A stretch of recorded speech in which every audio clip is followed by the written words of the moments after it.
E tá ventando muito aqui em Natal, pessoal. Olha isso, olha só as plantas, ó. Um vento forte, gostoso. Também choveu ontem, né? E o sol também depois chegou com tudo.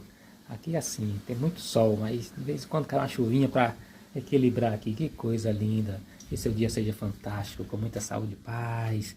Curta a natureza, isso lhe fará um bem enorme. Faça atividades físicas, né?